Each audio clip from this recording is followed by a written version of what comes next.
ఈ 5 ఏళ్ల ప్రభుత్వ పరిపాలన ఏ విధంగా ఉండబోతుందని మీకు అనిపిస్తుంది? మహా అద్భుతంగా ఉండబోతుంది అనుకుంటున్నాను అన్న. ఓకే. ఎందుకని? ఎందుకనంటే మాకు సీఎం మీద నమ్మకం లేకపోయినా డిప్యూటీ సీఎం పవన్ కళ్యాణ్ గారి మీద నాకు పూర్తి నమ్మకం అన్న. చేస్తాడు, అభివృద్ధి చేస్తాడు అనేది ఓకే. అనకుండా ఆయన నడిపిస్తారంటారు. కన్ఫామ్ అన్నది మాత్రం. ఓకే. ఏ పనులు జరగబోతాయి ఈసారి అభివృద్ధి పరంగా?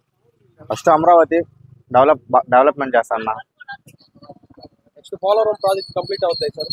అవుతుందన్న, చేపిస్తాడు పవన్ కళ్యాణ్, కన్ఫామ్ గా చేపిస్తాడు పవన్ కళ్యాణ్. యువతకి ఉద్యోగ అవకాశాల విషయంలో ఈసారి ప్రభుత్వం నుంచి వస్తాయి, ఎక్కువ వస్తాయి? 100% షూర్ అన్న ఇస్తాడు పవన్ కళ్యాణ్. ఇండస్ట్రీస్ ఏమన్నా వస్తాయని ఎక్స్పెక్ట్ చేస్తారు సార్?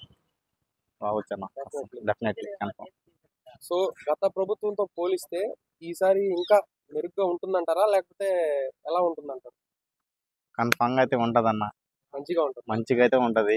పవన్ కళ్యాణ్ చేస్తాడని ప్రతి ఒక్కరిని నమ్మకం అన్నది. పవన్ కళ్యాణ్ సీఎం ఒకవేళ చేయిపోయినా సరే డిప్యూటీ సీఎం వెనక నుండి అయినా ముందుకు నడిపిస్తాడన్న.